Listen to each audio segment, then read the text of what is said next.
Here comes a shooter. Shooter. Big buck.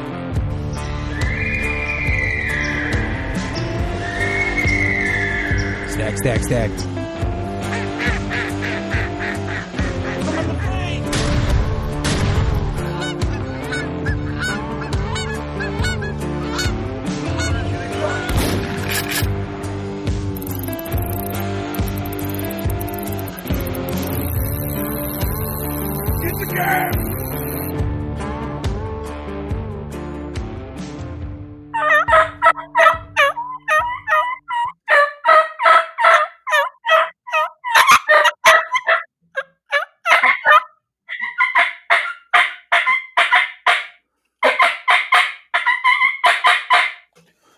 Man, what are you doing there, man?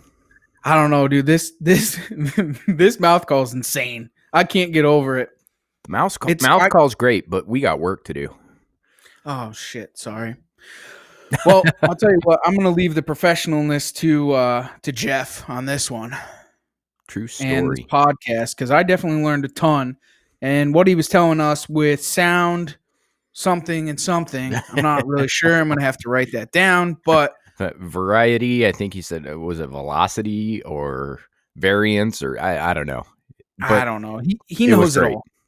It's definitely, and I'll tell you what, man, I haven't been the greatest turkey caller before, but now that I have this turkey call, I'm making noises that I've never made before with a turkey call. And definitely understanding a little bit more after we go through the techniques with the Gobbler Geek. I'm excited. I really am. Jeff really took us through the know-it-all steps, how to call turkeys, in my opinion, from start to finish, and so, things that will definitely help an advanced caller and a newbie. What do you say, Steve? Oh, definitely. Like I said, once again, and I've seen a trend the last couple of shows. We've been getting some like deep experts. Like they are going down the rabbit holes of their particular fields. And I'm not having to say nothing. I'm literally along for the ride for a lot of them because, I mean, they're on it and they don't need guidance and they know their craft. So it's interesting. It definitely is. And Jeff is the Gobbler Geek. Literally. I mean, I'm just completely mind blown with the things that he's come up with and how he's come about these things that he has. And I don't want to ruin them for you. I know I kind of sound like an idiot, but don't worry, he'll make it sound smart. Oh, he'll make it sound real smart. So it was definitely cool. We got to spend a little over an hour with Jeff and really digging into the world of the Gobbler Geek and what he actually does. And there definitely is going to be a part 2 with Jeff. We got some plans already in the works with Jeff to do a mid-season stories and tales of the Gobbler Geek. And we'll also have a relapse also with our friend Matt Weddish also. But I think that he's going to come back on to be the Mealy Master. Yeah. And we'll definitely talk some turkey with him too. But really excited. This is a really good episode. We had a lot of fun on this one, and we didn't even have to say anything. But I learned a metric ton. There was a lot of turkey talk, but we didn't do a lot of talking. No, and it was good. It was awesome. It was like a full-on one-on-one seminar with. Yeah, I was just going to say it was like sitting in a seminar with him. Just let him do his thing. And this is what we need with turkey season right around the corner. Everybody's kind of in the dumps with the whole pandemic, and knowing that turkey season is right here around the corner. This is someone that I definitely want on my side in the turkey woods. Well, by the time this one actually hits the airwaves, I got a feeling that some of us are going to be, itching to get out within a couple of days. So it's going to be very perfect timing. Get everyone fired up. Yeah, and I'm just thankful that, Jeff took the time to do this with us and really drop it hot. Definitely. Looking for the new girl in town and teaching us how to get that gobbler involved. He definitely does a better job than us. Let's not lie. I've got a lot of practice to do, and I'm glad that we did this podcast so I can get it done before the season begins. I always wondered why all my friends never wanted turkey hunt with me, And I know why. I get it now. It makes perfect sense. Oh, that's funny. Now Well, I'm gonna be the Gobbler Geek Junior. No. maybe the Gobbler nerd. Yeah. But definitely go and check out Jeff's calls. Fredrick, what is Fredrick?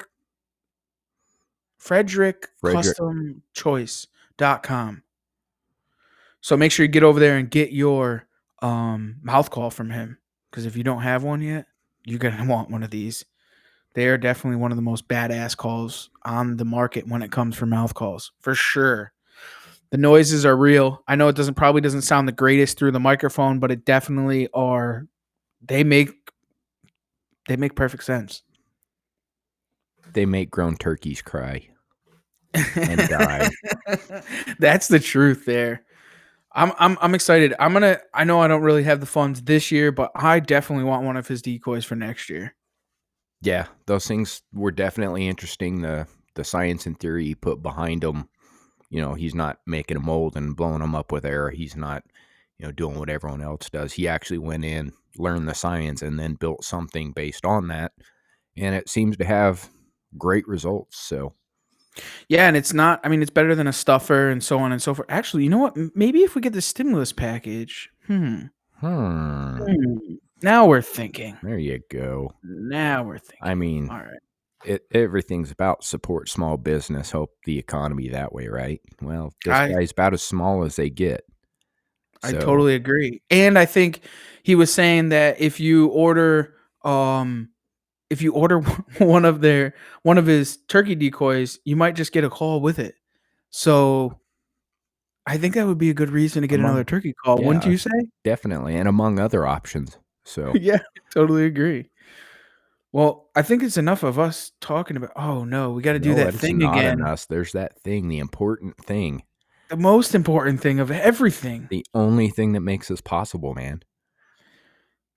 And I love all of them dearly. Who do you love? I love Mocky Mock. He's my man. He's my Yeah, right hand yeah. man. Tell you one thing, chomping at the bit to take that money maker out and cash in. Oh, dude, I'm Mm, excited. I'm excited. It's like Christmas here in on the East Coast for getting our turkey pot calls. the custom prospector series, signature series of the outdoor drive. They may be coming with a crow call. Hmm, that was pretty good. I'm impressed. One thing I can do well with my mouth is make crow calls. So, I'm not going to go down that rabbit hole. but Uh, check Mocky Mock out at northeastergamecalls.com. He's the one that makes it possible for us to kill things in the woods. So check him out and get him in close. Um, Definitely. and you know who else makes it very possible for them to come in close? Who's that? Broadside Camo. That's right. Set up for that shot of a lifetime. That's it, man. Take the The Versalite series and get out there. I'll tell you Covers you what, in the man. greens and the browns. The Versalite series, I was messing around with that today, scouting on some public, messing around with it, just seeing how it actually looks on camera. Wow. Yeah. Wowzers. Can't believe it. It's like you makes you invisible. Well, It's definitely next to none the best camo. y- And then so by now, in the real world, as you listen to this, you can jump over to our YouTube channel and get a quick look at the Versalite series, some of it out in the woods, and basically how it works. It's simple and it's effective. absolutely, and I can't wait for the Sender series come saddle hunting season. What he's done with the Sender series, making the aerial hunter More deadly. camo. Yeah, I just mean, it's the only camo out there built specifically to meet the needs of a saddle hunter. aerial hunter at that. Yeah, So it's freestand definitely hunter in that. general, That's it. but spurred by saddle hunters. What else, Steve? Well, I know when I go out, my bow's going to be tricked out with some nice matching bling Because my bow got jillified by some Straight, wicked twisted bowstrings. straight jillified. Make sure you check her out at trainerjans.com right now. Check her out. Get 15% off if you order before April 15th, I believe. I'm not really sure. You have to go on there and find out. I don't know all the details. I'm not good at that stuff. Yeah, there's a local and a non-local version, so check in on it. For sure. Definitely go and check it out. Get yourself jillified and get yourself some wicked twisted bowstrings for your bow. And with that, you need to get yourself some adult arrows. And how are you going to build those adult arrows, Trev? With Big House from Ethics Archery, ethicsarchery.com for all of your archery needs. Well, component needs. Get the components, that's right. Especially if you're going to shoot them decaps or some heavy FOC. Got the spinning inserts. You've got the stainless steel outserts. You've got the stainless inserts. You got the aluminum outserts. You've got the aluminum inserts. You got the knock bushings. You got the Ranch Fairy test kit. You've got a variety of things that you can get in and try. So what do you say? Out. If you don't shoot Ethics Archery? We're going to go down that route. Yeah, just do it. Well, I guess if you don't shoot Ethics Archery, then fuck you. There it is. Bringing it back. Had to bring it back. Had to. You all love it, so we're just going to bring it back. Also, we have a new sponsor. Hold on, dude. I got to quit shaking. Like, literally let myself calm down a little bit first. Is that from the world's strongest coffee? It is. Okay, please proceed. Death Wish Coffee and Deathcast. Check the incredible Jeff out at the Deathcast podcast, or go and get yourself Death Wish Coffee at deathwishcoffee.com. Now, there's a little promo that goes with that, correct? I'm not sure if it's active at this time. It should be by the time this releases. It's going to be Outdoor Drive to save yourself 10% off of Death Wish Coffee. Hell yeah. Boom. And Death Wish always has, a lot of you guys might not know about Death Wish. Death Wish constantly is coming out with new mugs, new products. They just came out with a pumpkin, I believe I just saw. I was a little offbeat on that one, but definitely follow them on Instagram, Facebook, and check them out at deathwishcoffee.com. Hell yeah, brother. Well, I think now that we're thankful and grateful for all of the love and support, I think it's time we turn around and give a little love and support to the listeners. Let's do that. You ready to geek out? I'm ready to geek out. Let's do it. All right, we're back on the phone with the Gobbler Geek. How you doing, Jeff? Very good, thank you. Hey, thanks for taking the time out of your day to spend it with us, man. I know we're a bunch of hooligans, so it kind of gets a little rough. A geek, so it's all good. All right, so we mend together pretty well. Yeah, we fit pretty well. So without further ado, why don't we turn this key and start this drive off right? Jeff, why don't you introduce yourself, tell a little bit about you, where you're from, and what you do.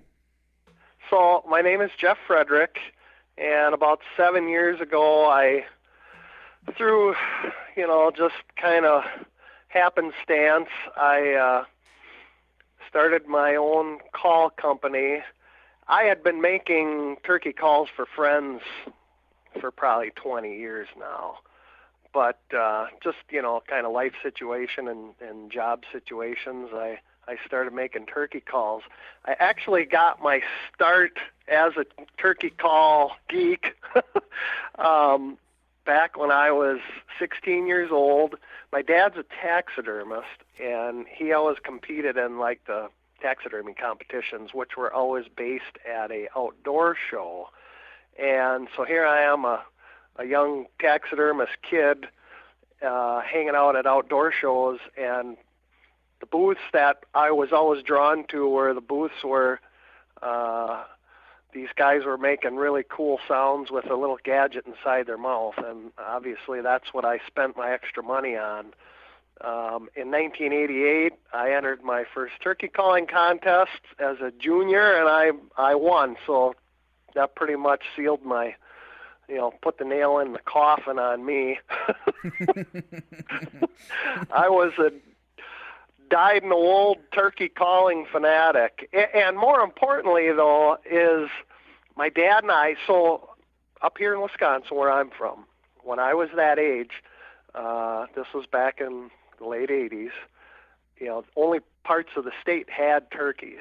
So it was kind of a cool exotic thing. And of course, my dad being a taxidermist, he had friends from Louisiana and down south that would come up and mount ducks with him. And I'd be sitting in the basement listening to these really neat stories about turkey hunting. So it was always something that I wanted to do. And of course, after my dad and I went hunting for the first time, I was truly hooked. And that's where it all started for you, huh? It's just yeah. So you didn't where you had grown up in Wisconsin, there wasn't that many turkeys? Yeah, I think actually like when I was in high school is when they actually released some of the first turkeys in the area where I grew up. They had released them in different parts of the state they were a little more established then, so when my dad and I started turkey hunting, we had to drive 2 to 3 hours away from where we lived to actually go turkey hunting. And it was really hard to get a turkey tag back then. I mean, you had to send in and win a lottery to get your turkey tag, So you had been calling way prior to you actually harvesting a turkey then? Okay, so I called in a few turkeys that first year. But yeah, basically, I guess you could say that I had been playing around with mouth calls before I started actually being able to turkey hunt. Okay. Yeah. And to tell you the honest truth, I don't know what I sounded like, and I have no clue what I was doing back then. But you just enjoyed it, and that's all that mattered. Yeah, well, I won a turkey calling contest, so I got pretty cocky after that, right? Right, of course. Were you the only one? Started on the right. You started on the right side of the fence, going in with the mouth calls and getting the calling down prior to hunting. Yeah. Whereas most people are the other way around. Yeah, I guess you could say that. Yeah. Yep. And so what made you start making your own turkey mouth calls? Well, it was because I had passions to keep pursuing the, turkey calling contest. And back then I used the Preston Pittman Black Diamond. And, and you could buy really good mouth calls out of a store, I say, back then. And, that's basically what I started using. But I knew early on that in order for me to truly develop kind of my own style and what I was doing, obviously I wanted to play around with stretching latex and making my own calls. And then just be fully indulged right into it. Yeah, absolutely. Yep. And now, how long have you been making your own mouth calls for? You've been making them for a while. Oh, I'd say since '94. Wow.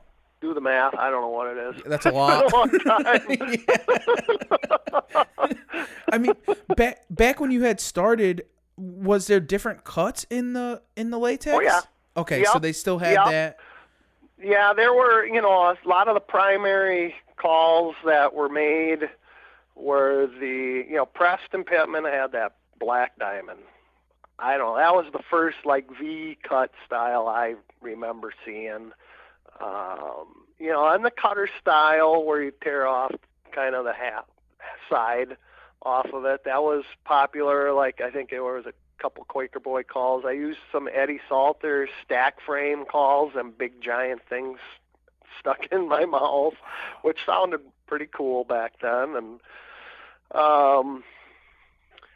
yeah. So now you're why do they call you the Gobbler Geek though? Oh, because I'm just crazy geeky about it. At first I didn't really think that was all that cool, but I looked up the modern definition of a geek, and it basically defines it as someone who is a little bit overly intellectual about a hobby or a pursuit, then I mean that fits me to a T.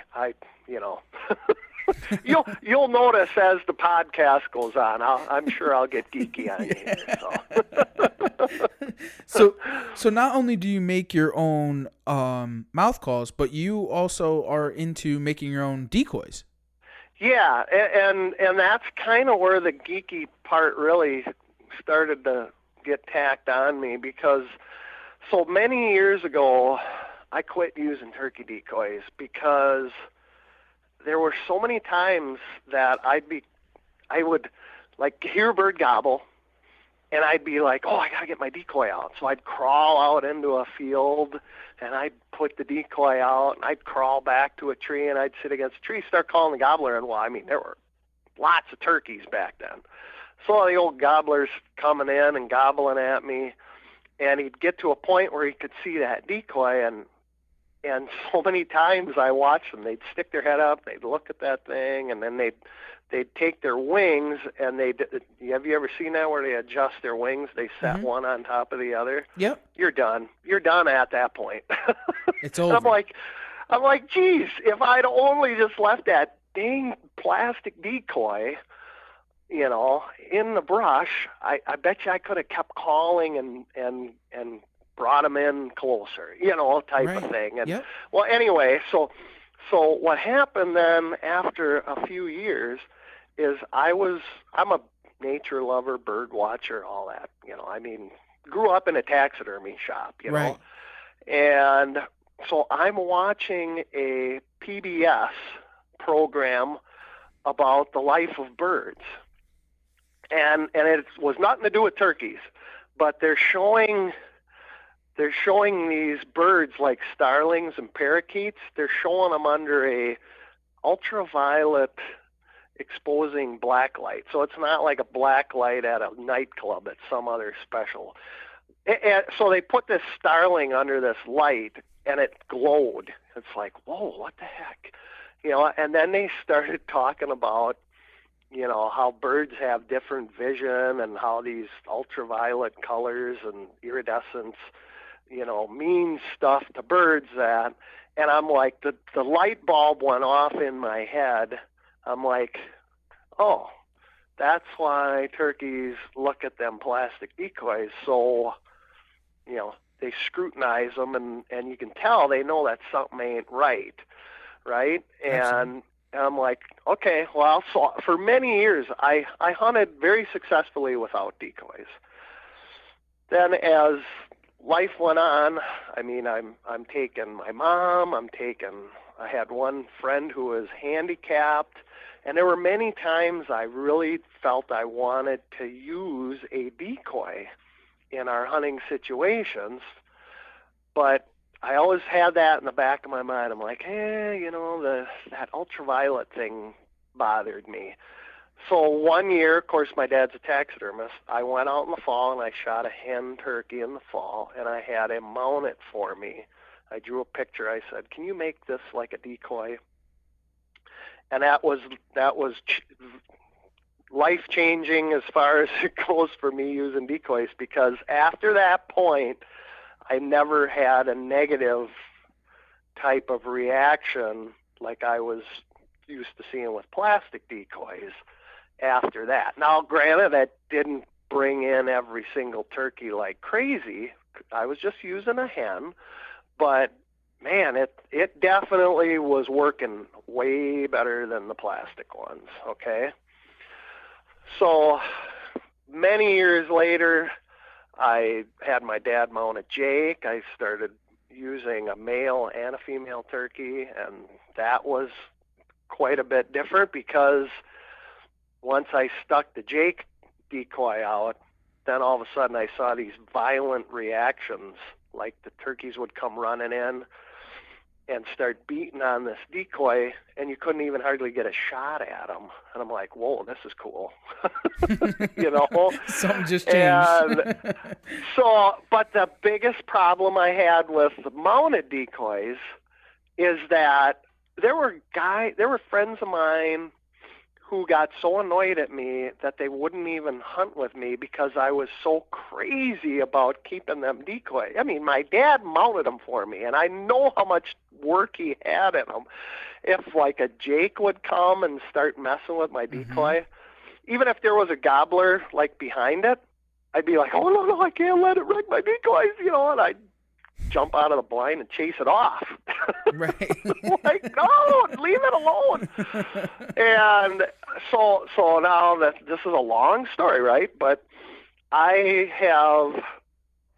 started gluing feathers on other decoys, and that worked kind of good, but it wasn't like I'm a little bit more perfectionist.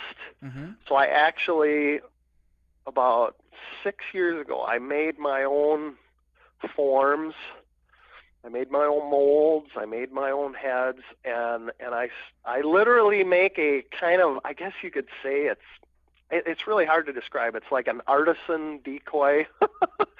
I only make like 40 a year, but I literally, instead of using the whole turkey feather, I just use the iridescent part, and I'm kind of like painting my body turkey decoy that I designed. I'm basically painting it with real turkey feathers, and which makes them a lot more durable, weather resistant, and usable. It's basically, I made a stuffer a more usable decoy, and it's been pretty incredible to see how good they've been working. And you don't have to worry about them getting beat up at all.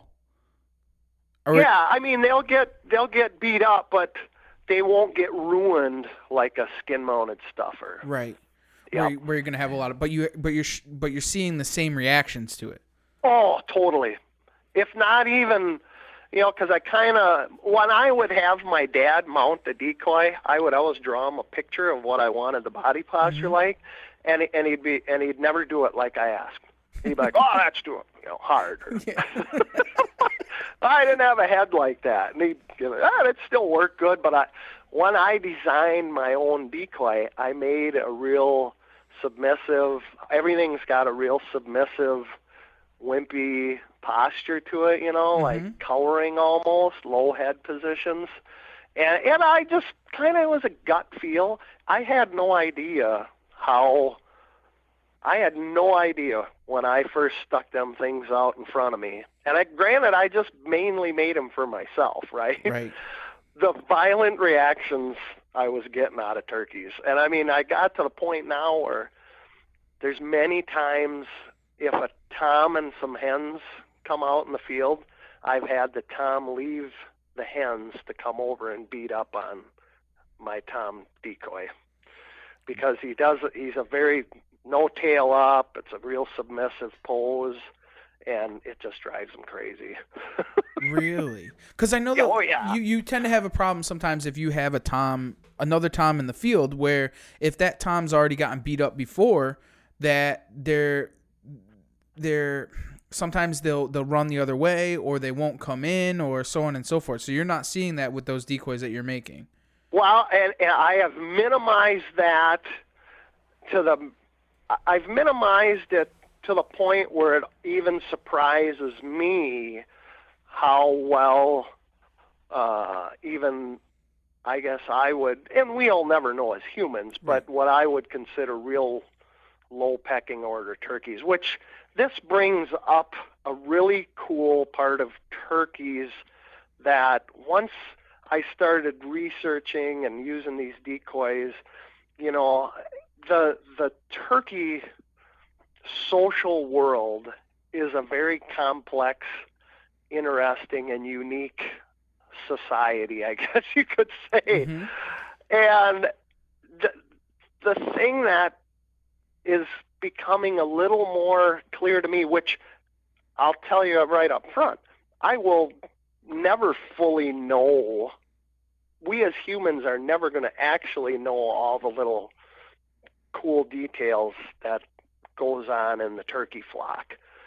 But there comes a point in time when you start being able to be more aware of how complex that little society is. And it obviously is very important in the turkey world.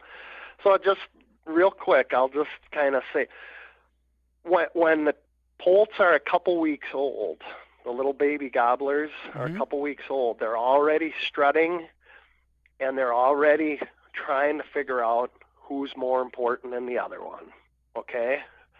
And a thing that I used to hear back in the day when I would go to seminars, I would always hear this proclamation. When you shoot the dominant gobbler, then the next one in line becomes the dominant gobbler, and he'll be easier to call in. And I'm like, that, I don't believe that one bit, okay? What I believe is that a turkey's personality is pretty much set in place the first 3 months of their life. When they're interacting with all the other little turkeys in their brood, okay? And you're going to have a certain amount of the male turkeys that are real cocky and arrogant and bold, and then you're going to have the ones that aren't. Their personality is going to be more timid. They're going to avoid getting into fights. And what happens in the hunting world is, why this is important to us, is that, face it, unless you own 3,000 acres and you control what's happening, anywhere that we hunt in North America, the bottom line is after the first few weeks of hunting, those turkeys that their personality is really bold and aggressive and basically makes them easy to hunt, right? Yep. Those turkeys are dead. Yeah, they're the easiest to kill, right? Yeah, they're the ones we love. But many, many times, and I don't care when you're hunting, if it's the first day of season or the last day of season, you don't know that turkey's personality just by calling at them a couple times. Right. And that's where so many people, here's one of the biggest things. So when I'm doing a turkey seminar, this is one of the big things I talk about, is the call shy myth. Okay? So the word call shy I don't like, because if you really analyze and you think about it honestly and deeply about call shy, when we're talking to our buddies or hunters, other hunters, when we use the term call shy, that is a human excuse for the fact that you didn't get the turkey. Okay? Now, whether or not turkeys in the wild are actually getting call shy doesn't really matter, because if you're out there on the landscape and you are calling to a turkey and he's acting all weird, and it does seem like they get call shy, right? It's very easy to fall into that trap in your mind that you're dealing with call shy turkeys.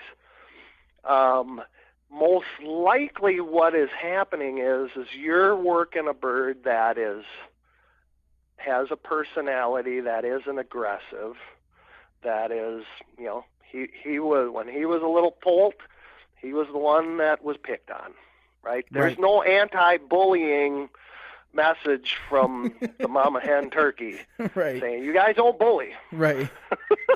That don't happen in the turkey world. No, it's just pecking order at that point. Yeah. So here's the problem. If we as hunters say, oh, that son of a gun is call shy, all that does in your mind is it reduces your patience and persistence. You're going to be more apt to give up if you tell yourself that this turkey's call shy. Right. Okay? That's all I want my consumers of my seminars to understand, that is, if you're just aware that if you're out there and because I've run into people who just vehemently they'll come up to the booth and say, hey, all the turkeys around me are call shy. They're all call shy. There's so many people hunting. They're all call shy. I can't hardly call. Every time I call, they run the other way. Well, okay, there's probably a lot of other issues going on. Mm-hmm. First of all, I probably think that most of the turkeys that are easy to hunt are in someone's freezer pretty early on in the season. No, it's time to change up your game. Yeah. So, okay, yeah, we know what's going on there. Or do you know how to call? Well, 9 times out of 10, that's the problem. Yeah, hey, and that's the thing. It does take a little bit of practice to run that little bitty simple musical instrument that we're buying in the store and sticking in our mouths. Mm-hmm. And that is probably, so when I'm working in my booth, I love helping people with a mouth call. And when I first started doing outdoor shows, it always made me a little nervous when a guy would walk up, buy a call, and he'd pull it out of the bag and he'd put it in his mouth. And I'd be like, oh, geez, here we go. Right. All right. But I've gotten to the point where I love it when someone does that, because I have found I've gained confidence. I can help pretty much anyone, whether they're a beginner or an advanced caller. I can give you some tips. Mm-hmm. I can look at the way you're running the call, and I can come up with some things that'll give you a few little pointers that will, in the end, make you maybe a little bit better with your mouth call, but more importantly, a little more confident with your mouth call. That's what's super important, is that confidence level. So what would you say to somebody just beginning to get into using a mouth call? Like, I think it's something that everybody's kind of a little shy about, because it is a tough thing to use. Yep. And not a lot of people are successful with it. Yep. The number one biggest thing that is so important to overcome is the gag reflex. Mm-hmm. That is the number one thing I talk about with people when I'm in my booth talking about mouth calls. So it's kind of here's a geeky story, right? So I'm in my booth and I'm describing to a customer kind of a little method that I came up with to help people overcome that gag reflex. And I'm describing it to him, and he looks at me and he says, oh, yeah, that's systematic desensitization. And I looked at him, I said, huh? What's that? He said, that's systematic desensitization. Okay. Well, so I talked to him a little bit more, and then later I wrote it down and I looked it up, and it's basically, the guy was like I don't know what he was. He was like a psychologist or something. And it's exposure therapy. So here's the biggest factor that I see what people do when they buy a mouth call is in their brain, they're saying, I just bought a turkey call. They stick it in their mouth and they want the instant gratification to make a turkey sound right away. Mm-hmm. Okay? But A, you got to overcome the gag reflex. B, you got to figure out the tones on this little bitty musical instrument. Now here's systematic desensitization.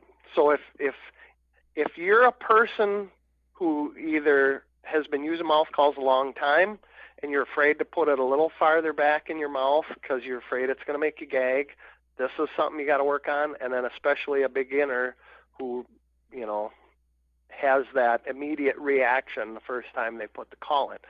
So what I always recommend people to do is stop right there and get it in your head that this is going to take a few days.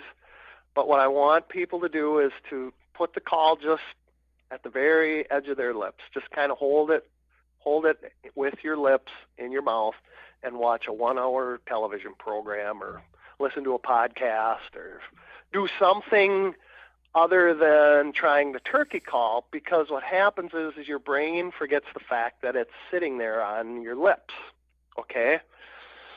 So then day 2, don't make any sounds, don't do anything else. Then day 2, you take it and you put it so the whole call is basically in your mouth, but you're just kind of holding it with your teeth. And you watch like I say, about a 1-hour program, or as long as it takes for the fact that all of a sudden you say to yourself, oh, yeah, that's right, I got this thing in my mouth. And you take it out and you set it down and you forget about it until the next day. Next day, you put it farther in your mouth. So basically what you're doing is you're reprogramming your mind that this foreign object that you've never had in your mouth before isn't a big deal, okay? That's what systematic desensitization is. It might take some people, they have no problem at all. Some people, it might take them 3 to 5 days to just get used to having that thing in their mouth. So then once you have that call in your mouth, the most important thing to remember is in order for it to operate properly, it's got to be back in your mouth where your tongue hits the roof of your mouth when you say the letter K. When you say the letter K and you feel the back of your tongue hit the roof of your mouth, that's where the tape part of the call needs to be. And I learned a little trick from when I was teaching my kids how to use a mouth call. My daughter picked it up a little bit ahead of my son, and my son couldn't make a sound on it, but my daughter says to my son, she's like, oh, it's really easy, Robbie. All you got to do is hiss like a cat. And that, I'm like, oh, yeah, exactly. So you know how kids hiss like a cat? You're pushing air off of the back of your tongue. That's how a mouth call works. That's great. I think that's the best explanation I've actually heard as far as getting someone to understand what to do. Yeah, and then the next thing you got to do is, instead of jumping into doing kiki runs and yelps and cuts and cackles, the next thing you got to do is you got to learn cause and effect, okay? So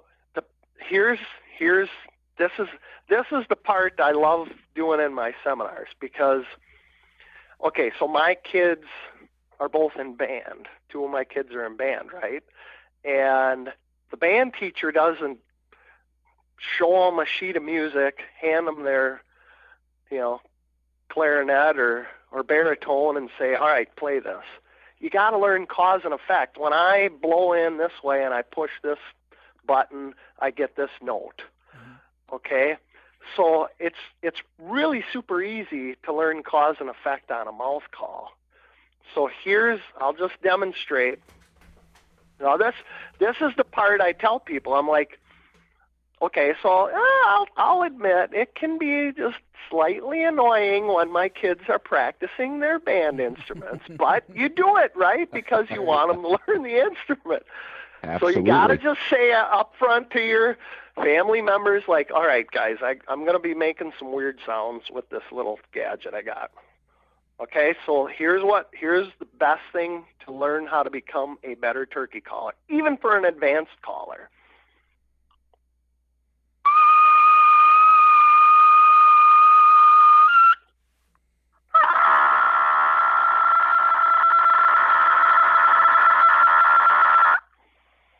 Okay, you got to hold straight tones, because your brain is figuring out cause and effect, and it becomes subconscious after that. You're going to drive everybody crazy around you, but I promise you, even an advanced caller, when you get a brand new call and you put it in your mouth, run straight tones, because your brain is figuring out cause and effect.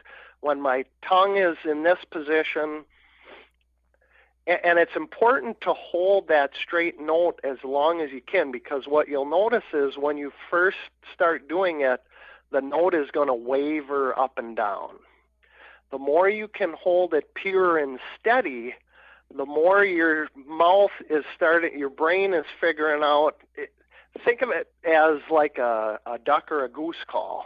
Mm-hmm. So your jaw and tongue are like the guts of a duck and goose call. I have a good friend who makes goose calls, and I asked him a couple of weeks ago, because I wanted to come up with a better term for when I explain this to people. I said, Scott, what are the parts of a goose call that hold the reeds in place? He says, oh, that's the guts. I'm like, really? That's the best you guys have come up with? So basically, your jaw and your tongue are the guts of a duck and goose call. Now, to make a good duck and goose call, you want that held in there tightly, right? So that when you're introducing air in, you don't want that moving around too much. A turkey mouth call is kind of it's a really neat instrument, because you have two effects. You have air, and then you also can do a little bit of jaw and tongue movement to change your tone. But in order to get really good at a mouth call, you want to start with holding everything steady and let your brain figure out the cause and effect of when my tongue is in this position and I'm blowing this much air, this is the sound I get. Once you start playing around with 3 levels of straight tones, a high pitch, the mid tone, and then the raspy stuff, then you start watching the videos. Just go on YouTube, type in real hen cutting and yelping, and you just keep trying to copy the real hen, and I promise you, everyone will become a better turkey hunter. And not only that, you're going to be more confident, because that's what aggressive turkey calling really is. Aggressive turkey calling isn't what we're saying to the turkeys. It's what we have going on in our head. When I'm calling to a turkey, and I'm what I guess I would call aggressive calling, it has nothing to do with what I'm saying to the turkey. It has everything to do with what's going in my head, because I'm cocky and arrogant about it, okay? If I call to a gobbler and he don't gobble back, I'm like, there's something wrong with this gobbler, because I know dang well I sound like a hen turkey, right? Yeah, absolutely. If everyone else had that cocky and arrogance with their turkey calling, I guarantee you their success rate will go up. Right. It makes very perfect sense. Yeah. Oh, anyway. So what would you do? So now you have the calling down. What kind of, like, getting into the woods in different scenarios, what would you use, like, as far as your yelps and then your cutting and so on and so forth? Yep. You know what? One of the number one questions that I have when I'm in my booth, people come up and say, Jeff, how much do you call? I just never know how much to call. Should I call every 5 minutes? Should I call every 10 minutes? Should I call every 15 minutes? Should I call every 20 minutes? And I'm like, nope. It's every 12 minutes, 34 seconds. Okay? If you call every 12 minutes, 34 seconds is perfect. No, that's an impossible question to answer. Exactly. There's no answer to it. That's why I'm laughing. There's no answer to it. No, I was going to say, I thought you came up with like some magic scientific calculation. Exactly. No answer. Because I'll go with, I've over the years I've hunted with a lot of people, right? I'll go with one guy, and at the end of the morning he'll be like, geez, you sure do call a lot. I'm like, yeah, well, I like the call. And honest to God, a week later I'll go with another guy, and he says, I really thought you called more than what you do. I'm like, huh? Listen, if I don't hear nothing, I'm just kind of out there scouting. Right. Right? I'm out there trying to gather information. And I guarantee you that at some point I'm going to try some loud cutting and cackling, right? Because I'm like, oh, geez, But basically I'm out there to listen. Now, hey, if I hear one gobble, I'm going to think through in my head. I'm like, well, geez, I don't know. I know this farm pretty good. Where do I want to be when I call this turkey in? So I'll make my best guess on that. And at least 60% of the time I'm wrong, but I'll make my best guess. But I promise you that at some point in the setup, I'm going to be doing some pretty loud cutting and cackling, okay? I'm going to be pretty cocky and arrogant about what I'm doing. Right. And here's the thing that people need to understand about turkey hunting is the reality of it is most of the time you're going to lose the chess match. But ultimately that's what makes turkey hunting so fun, is because most of the time you lose. When you do win and you fool the old gobbler and he comes in and you shoot him, those are the wins, Absolutely. That's what makes it all come together. But yeah, I mean, depending on if I'm hunting a huge piece of property and I know it's the only day out of the year that I'm going to hunt it, I'm going to move around a lot. I'm going to call a lot louder and more aggressively. So I own like 40 acres in Wisconsin. I'm not going out every day calling super aggressively because, one thing I try to make an analogy about to people is I think turkeys get to know each other individually through the way they look, through their iridescence, and through their voices. I'm pretty sure that I've witnessed enough unique little interactions that, if a gobbler hangs out in the same place for a few days, he pretty much knows the hens that are hanging out there just by the sound of their voice. Well, a lot of times the first 2-3 times you are out there calling, man, they seem to get, if once the turkey gets to know you and he ain't getting none out of this hen that's been calling, it seems like their interest will tail off a little bit.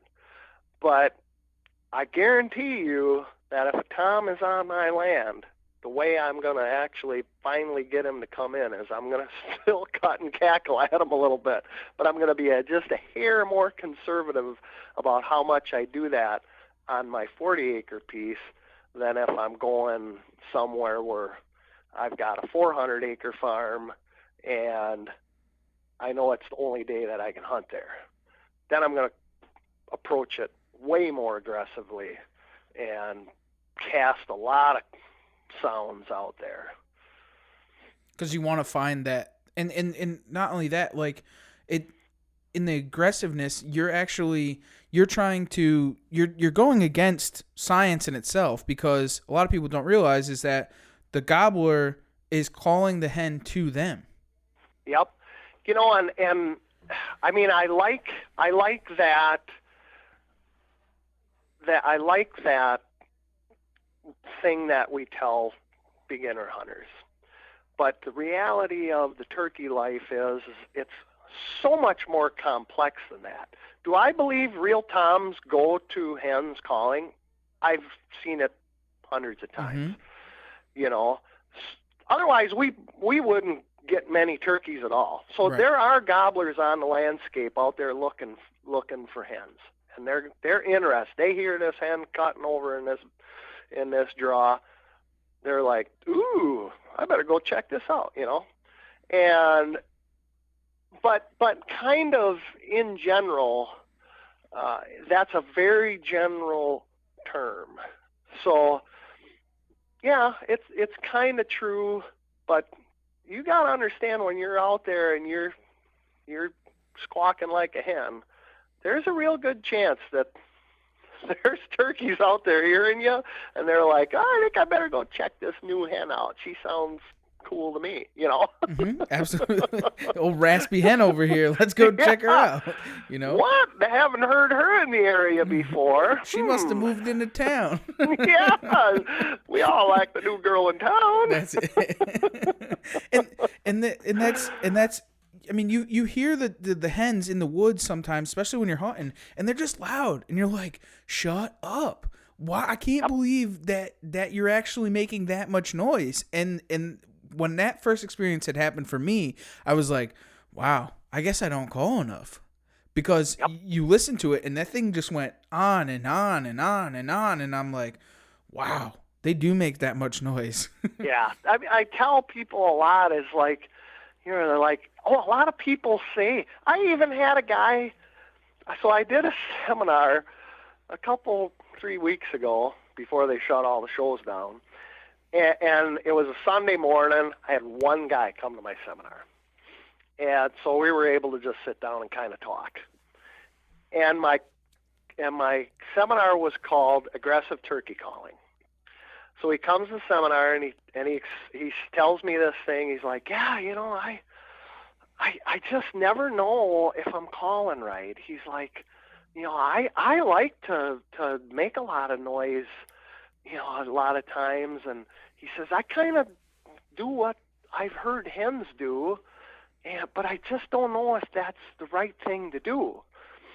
And he was telling me the story, and he was telling me enough of it that I kind of was getting the gist that, like last year when he did that, he got a turkey, and in the end, he said to me again, he's like, I just came to this seminar because I really wanted to know if I was doing the right thing. And I said, you got that turkey that you were calling to, right? Well, yeah, I got. I'm like, yeah. You did the right thing. Do I have to say anymore? Yeah. You just gave yourself the seminar. Right.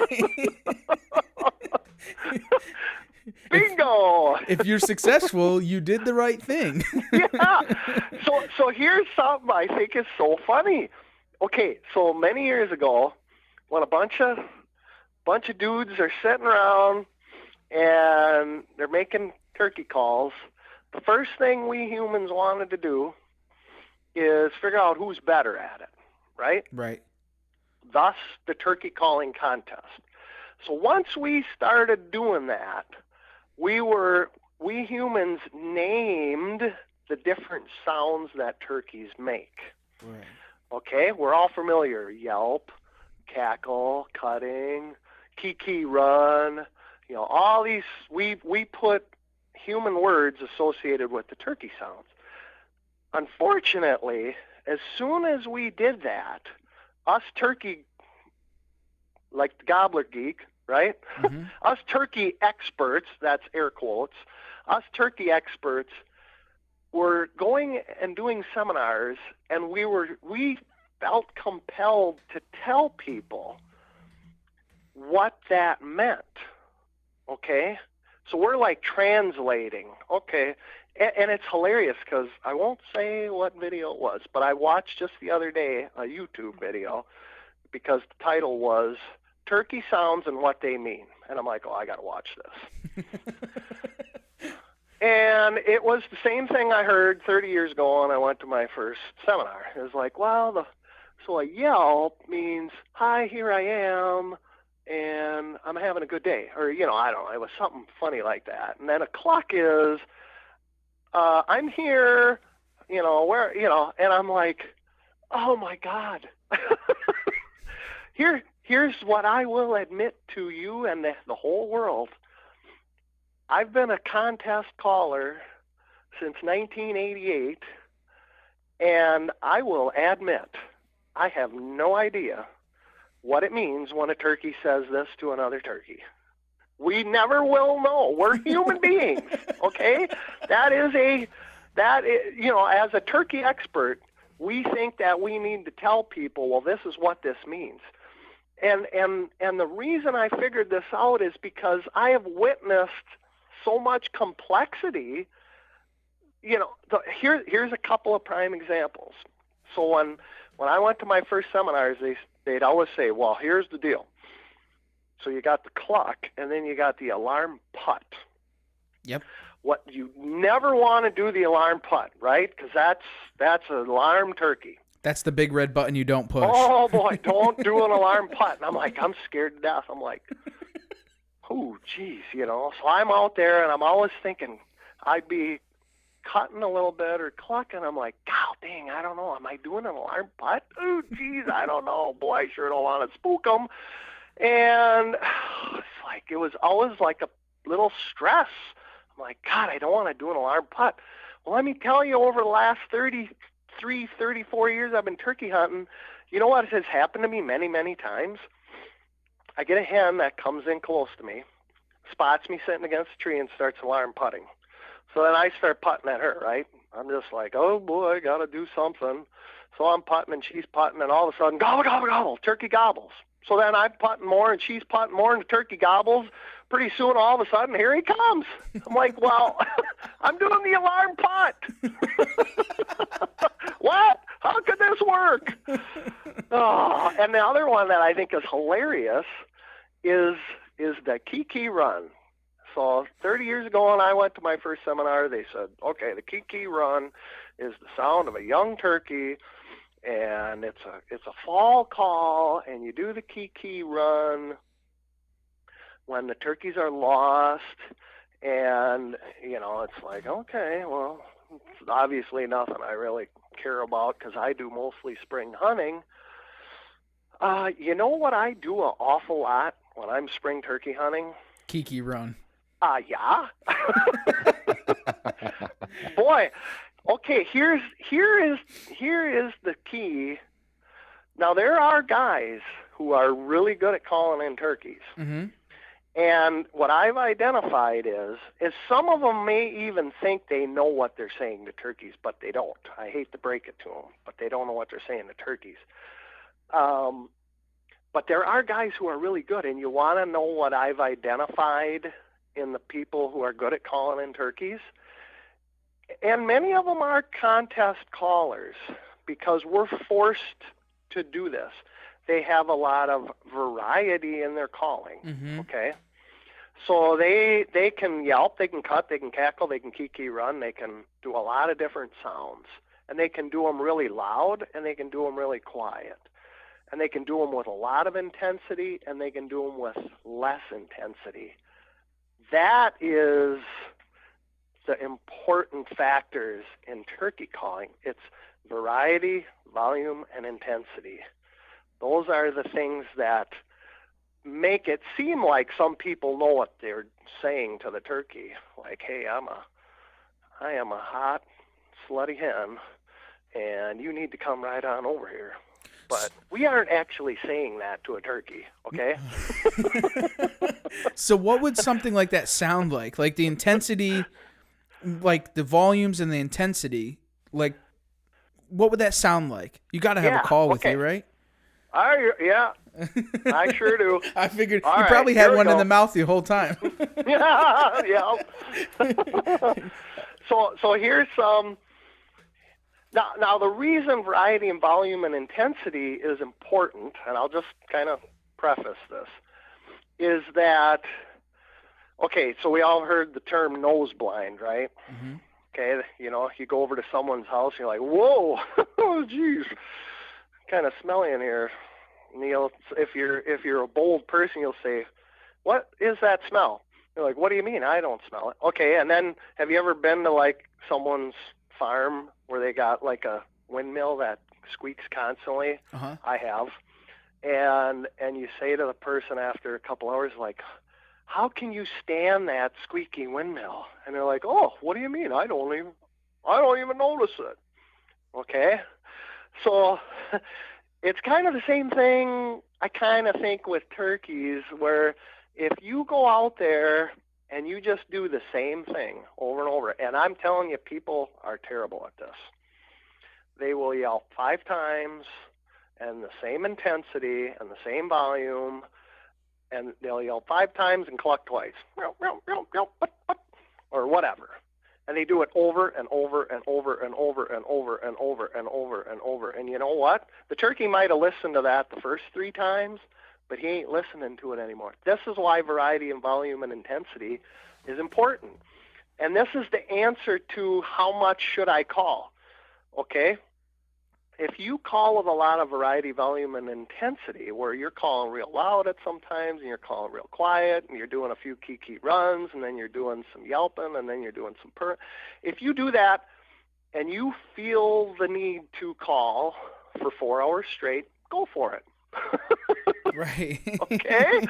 Okay, so here's some variety, volume, and intensity.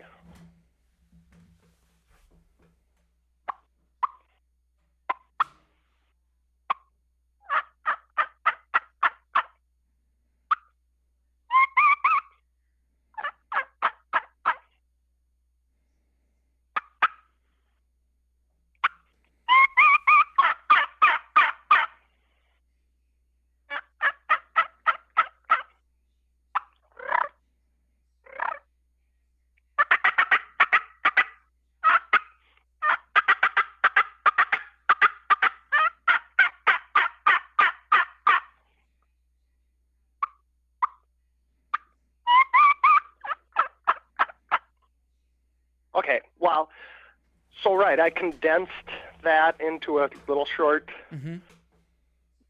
clip for our example. Yep, but if you spread that out over a 10-minute time span, and there's a gobbler in the area and he heard that, whether he gobbled or not, you better stay sitting there for about 2 hours, because he's probably going to come in and check that out. Yeah, he needs to know what's going on there. Yeah, he's going to be, whoa. So, that new girl moved back into town again. Yeah, and he brought a couple of friends with her. Yeah, exactly. That's the thing. I mean, if you just change your mindset a little bit. So here's another story I use in my seminar a lot. So very common thing that happens to me in the booth, and I'm telling you, it's unbelievable. Almost every show I will have one person come up to me, because I'm calling aggressively and gobbling and doing all that stuff. I mean, you called me and Steven right in. Yeah, that's right. Literally. So I got guys who will come up and say, "Hey, Jeff, here's the deal. Turkeys by me are all call shy. I've learned how to kill the turkeys, though. I go out where I know the turkeys hang out and roost, and I'll sit down and I'll make 4 clucks. You can't yelp, you can't do nothing. I make 4 clucks, and I just sit there." And he said, "You wouldn't believe it. I get one every year. By 10 o'clock, I'll usually get one." I'm like, "Awesome. Perfect, dude. If you're getting a turkey, that's cool, right?" And then the very next guy will come up to me and say, "Jeff, yeah, remember me last year? I heard you doing all your gobbling on the mouth call." He says, "I practiced it, and that's the key. It's unbelievable how it works." He said, "Last year I was working a bird, and I'm calling to it and calling, and he hung up, and he's 100 yards away, won't come in, and all morning this went on." And he said, "I had to leave, it was 9:30, and I knew I had to leave by 10, so I thought, what the heck, I'm going to gobble like Jeff does." So he says, "I gobble a couple times, and the turkey gobbled back. And wouldn't you know it, I gobbled again, and he started coming in. Bang, I shot him. I don't know what I said to that turkey, but man, it works." I'm like, "Awesome, dude. That's perfect." Okay, you want to know what the consistent theme is between the two different guys? They stayed there till 10 o'clock, till they killed the turkey. Okay? Exactly. It's not what they said to the turkey, is they were persistent about what they did. They had confidence in what they were doing. The guy who gobbled it in finally was calling with a little more variety, volume, and intensity, right? Mm-hmm. Okay? He was throwing different stuff out there. That's the key. And the guy who killed it with 4 clucks, he sat there long enough to kill it. Right. But I promise you, if I'd have been 300 yards the other side of him, I'd have been cutting and cackling a little bit more. I'm not saying I would have killed the turkey, but I ain't going to sit there for that long. I don't kind of have that kind of patience, No. okay? I was going to say. Sounds like Trev. Yeah, man. I'm running and gunning, dude. If that thing's not gobbling in 15 minutes, I'm the frig out of there. That's about the end of that. When I really started shooting turkeys, though, is when I understood that turkey time and human time are two different deals. Yeah. And that's like Eastern and Central time. I mean, they're two different things. Yeah, exactly. When I get a bird and I'm sick of waiting for him, I'm like, you know what? The heck with this. I look at, of course, I used to look at my watch. I don't do that anymore. I pull my phone out. I'm like, all right, it's 8:30. Geez, it's only 8:30? Huh. Okay, well, I'm going to sit till 9. And I force myself to sit till 9. And you want to know what deal is? Almost every turkey I shoot is is from the time I look at my phone till the time I actually leave, right? That's when I get them. It isn't if you just say, okay, I'm sitting, this dirty son of a gun, I'm sitting here another 15 minutes, the heck with it. That's when you get them. When you kill that bird. Exactly. Yeah.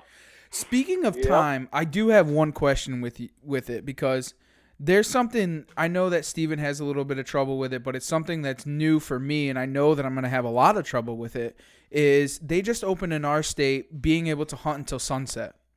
Okay. And I've never been in that scenario where been able to hunt after 12 o'clock. And I kill a lot of my birds between 10 and 12 when they've left the hen, because I'm impatient and I don't really care, and I just keep moving until I find the bird that's aggressive enough to do what I want it to do. Yep. So being able to hunt in the afternoon, what do you think that there would be some different types of techniques to try? Because I know a lot of people that will be listening are from some of these areas, or they've had trouble with doing so. Go out at 5 o'clock, pretend it's 6 in the morning, and call your brains out. I'm telling you, you don't approach it any differently. Really? Okay? And I'm telling you, I shoot a lot of turkeys in the afternoon, because here's my geek theory on this. Here in Wisconsin, we have a lot of turkey hunters, and we have kind of almost like an unlimited tag issuance type situation. And what I've found is, so we're basically carrying over, I would guess, less than 50% of the adult gobblers from year to year. Okay, so we have a kind of I would guess, almost skewed gobbler to hen ratio, to the point where a gobbler has a lot of hens. Any given gobbler on the landscape doesn't have any problem finding hens. Kind of similar to the whitetail world. Once your buck to doe ratio gets skewed to a weird point where there's a lot more does than bucks, all of a sudden you don't notice as much rut activity, okay? Mm-hmm. So it's similar with turkeys. Now what I have found, though, is that at some point during the day, a gobbler can be alone. And it almost seems to me like there's somewhat of a reassembling of the flock that happens late in the day. So he's already, it's just, he's not consciously thinking this, but he knows that, well, roosting time's coming up. Oh, I want to get back near my hens. They're really callable, I think. And it's going to vary on a given day and a given time. It's going to vary, but there is a natural reassembling towards the end of the day that I actually like more than morning hunting. Okay. I like to hear that. Yes. So when I hunted Missouri one year as a non-resident, and I didn't know this going in. A friend of mine and I had like a 3-day hunt. Okay, we went through like an outfitter, it was, we were doing it ourselves, but, he was showing us properties and stuff. Well, we're driving around looking at the properties like, oh, yeah, no. So by, at 1 o'clock, then come back and see me. I'm like, what do you mean? He's like, well, you can't hunt past 1 in Missouri. I'm like, huh? Can't hunt past 1? So my 3-day hunt is actually a day and a half. Right. And it's because when I've hunted other states, I am not kidding. Because you're a lot of the morning, you're kind of, if you're dropped off in a new area, you're trying to kind of figure out where the turkeys are, what the landscape is like, what's going on. And I have shot most of my out-of-state turkeys between 3 and 7, I would say. Absolutely. Because by that time you've scouted everything out, you've understood everything. Yeah, I kind of got a little bit of a feel of what's happening in the area. And I'm very aware of that reassembling. So what I'll do is like where I heard the turkeys hanging out at 7 that morning, I'll go walk all around and jag around all day. But then I always say to myself, I think I should probably kind of hunt in that area when that flock starts reassembling, when the gobblers are starting to come back. And it's real. The reason I learned that is because of Western style hunting where you have real dedicated roost sites in just a few particular trees. And I noticed it right away when I started hunting Western states, is that reassembling time frame. And if you get there, it seems like the gobblers kind of get into that area slightly before the hens, and that's when it's just like easy peasy. Wow. That's, it's really, it's reassuring, man, because I was very nervous going into it. I'm like, being an aggressive caller and the way that I hunt, run and gun, that I'm a little bit skeptical of this afternoon hunting thing. So that just reassured everything for me. Oh, absolutely, man. Because now 5 to 6 is 5 to 7, 5 to 7.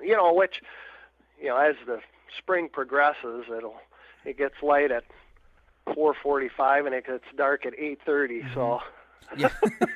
You got to kind of pick the times when you're out hunting. But. Not really sure what's worse, rut or turkey hunting season, because both of them you're drained so darn bad that it's not even funny, especially turkey season, because you're trying to roost birds and then you're up the crack of dawn trying to chase them. Then you chase them all day, or at least until noon. At least before I could take a nap. Now there's no you nap. You got to master the day nap, okay? Because that is really, I can promise you that about the time you're dozing off is when the old gobbler walks up to your decoy and starts. I can't tell you how many times my dad has says, yeah, I really like them foam body you put on the decoys, because when they started beating on your decoy, it woke me up. Bonk, bonk. So what I want to do is I want to go into what you sell and what your website is and so on and so forth, so that people do know where to find you and where to get into some of the calls that you do have. So what different mouth calls do you sell? So I over the years have pretty much, I try and keep things simple. And I've found that a lot of the really bizarre looking cuts, I've tried them. Mm-hmm. They're more of a gimmick than the stretch, or the cut on a call isn't near as important as what the turkey call companies make you believe. Okay. It's just a small, it's a factor. It's important, but it's just a factor in the overall build to make a turkey call sound right. The reed thickness, the stretch, and the reed spacing are all, I'd say, equally as important. So what I have is I have 2 styles of cuts, which is based off of a cutter style and a V-cut style, which I've modified and kind of tweaked over the years. So you'll see if you go on my website, FredrickChampionsChoice.com, you'll see one called the Champion's Choice and one called the Split V-Mod. Everything I make is based off of those two cuts. I find that I can really change the throatiness of a call and the pitch and how high a call will go based on the thickness of the reed and the support reeds that are underneath. So what I do is I call the second reed on a mouth call I call it the sound reed. The sound that you're making is coming from the second reed. Okay? Any reed underneath the second reed doesn't make sound. It's a support structure for the second reed to make it more controllable. So if you look at the different calls I have, based on them two cuts, I have different reed configurations based off of that. And so basically all of my calls that I make are kind of like an artisan type build. I don't make a lot of them. They aren't mass produced. I make them in my basement. Really? And they're all going to run with less air than a jig built call and with less tongue manipulation. You got to kind of just get your tongue away from the reeds a little bit and let the call do the work for you. You got to play that cause and effect thing I talked about earlier. And then I also have my crazy geeky decoys that I just make a few every year, where I literally, and people think I'm nuts, I literally glue down the individual feather. You saw them in the booth. Yep. I don't randomly just glue feathers on decoys. They look like an actual turkey mounted decoy, but in the end, they're gonna last 100 times longer than a skin mounted stuffer. And then I also have a good friend of mine who, when I retired from calling contests in 2010, good friend that I turkey hunted with many years, and he met me. He was a high school kid, and he met me when I did a seminar. And anyway, so he won a bunch of calling contests after I had retired. You know, I kind of was. He'd come over and I'd say, "Oh, call, try this, try this, try this," and he was a very good craftsman, and he actually has a separate website that's linked to mine called AnthonyChampionsChoice.com, and he makes friction calls that I would say it's like an artisan type build, very similar to what I do with my mouth calls and decoys. Kind of a limited number of calls that he makes, and so that's Jeff Fredrick Champion's Choice in a nutshell, I guess. That's awesome. Yeah, man, I think it's absolutely incredible, and we've both, me and Steven both have your one of your mouth calls, and I'll tell you what, they're a little to get to run them at first. You know, if you run them like a regular conventional mouth call, it takes a little adjustment. It does. Yeah. Yep.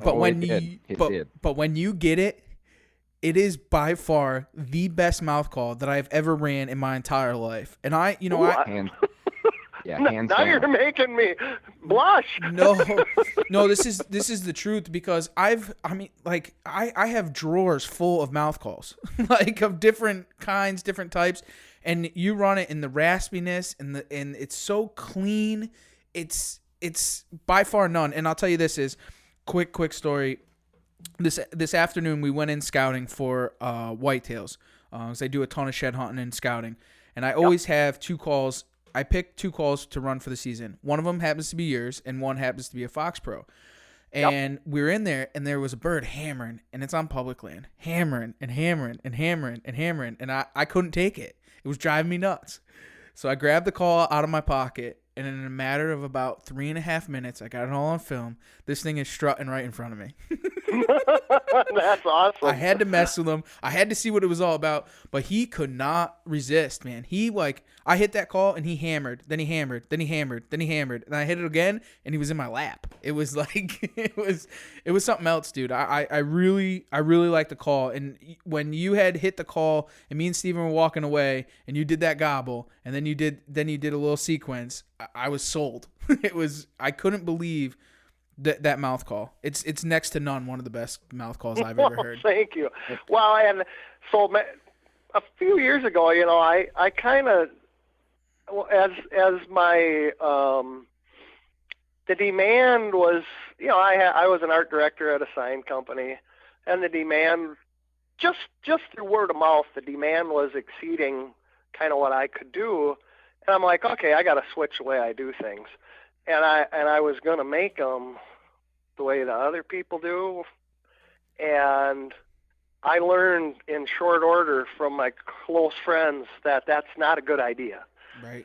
So I stopped doing that, and literally every mouth call I sell, and that's why I don't want to grow like crazy big, because my goal is everybody who buys one of my mouth call knows that I've sat down at my desk and built one just like I would use. That's it. In a different way than most, I would say, any other call maker is doing. And it's come straight from the heart, man. I mean, how do you get better than that? And that's important, man. It truly, honestly is. So here on the Outdoor Drive, we ask one question only, and that is, what drives you outdoors? Oh, it's my general love of nature and quest for lifelong learning. And that's why I think my passion for turkeys, let me tell you, I have shot a pile of turkeys, right? I'm more excited for this season, in spite of all the other issues going on, because every morning I get up. So the bottom line is once March 15th, I can't sleep past 4 in the morning because I'm laying in bed and I'm like, I wonder where they're going to be gobbling this morning. Yeah. I listen every day. I can't not listen. And it's the passion for lifelong learning. And there is stuff that I've been reading, a lot of studies done by the Cornell Lab of Ornithology. I'm learning more about turkeys by not studying turkeys and just birds in general. It's crazy, some of the cool studies they've done, especially on ultraviolet vision and the UV light and all this stuff. It's the passion for lifelong learning right there. I love it. I think it's great. Is there anything that you want to leave the listeners with? How's about a gobble? Oh, that was already coming. That was already coming, just so you knew. But I think since we have that agreement, we would love to leave it on a gobble. All right. Well, okay, so I got to talk for just a minute because as we were I had some calls warmed up, right, when we were on the phone, but they've been sitting there on my coffee maker and they're dried out like a they're drier than a bone here. So let me get one wet and I'll do a little sequence and end it with a big gobble. No.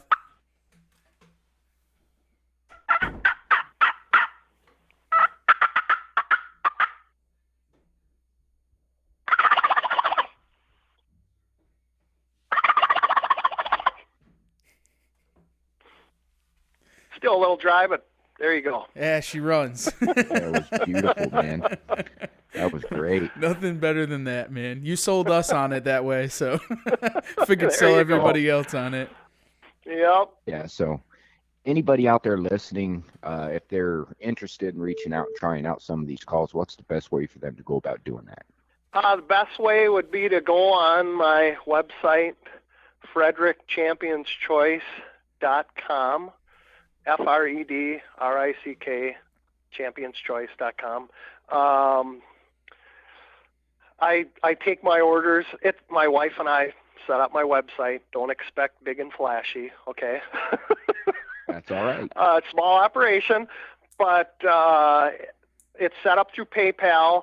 But if you just keep clicking through the order, you can anyone can do it. You don't have to have PayPal to buy calls on my website. And then there's also a place too on my website where you can email me, and I will respond to your email if you got any questions about turkeys, mouth calls, I don't know, life in general, whatever. Are you still running your little special that you went live on Facebook? Absolutely. So as we all know, okay, so I'm a person who is a really bad social media person. I really prefer, because of, I mean, now that you guys kind of understand how I make things and what I do, I really love meeting my customer face to face at an outdoor show, give them a couple tips on the call, because I believe if I can get them started on the right track using my call or my decoy, that my return customer the rate goes way up, okay? And I love selling things face to face to my customer. Well, all of my shows, and unfortunately in the turkey call world, I literally have a month and a half, maybe 2 months max, that people are interested in buying turkey calls for my whole year. And obviously this year, all my shows got canceled. So I'm running a special. I'm always playing with calls. I put together a little bit different reed configuration. If you purchase, if you go on my website and you buy more than $45 worth of stuff, there's a couple different options where you can get the $45. I'm going to throw in one of the new calls that isn't even on the website. Believe me, everyone, you'll love them. I like them. Awesome. Yep, because now I'm forced to sell my calls in a different way. But that's my special. You love it. Outstanding. Make sure we push that around. Well, thank you. Jeff, we greatly appreciate you coming on here and geeking out with us. It's been a good time. A lot of good information. And I mean, I hope everyone out there took something away from this. I know I did. Awesome. Trev did. And we're just going to keep in touch. We'll keep the thing rolling. And for all the listeners out there, we want to thank you guys for taking the ride right here on the Outdoor Drive.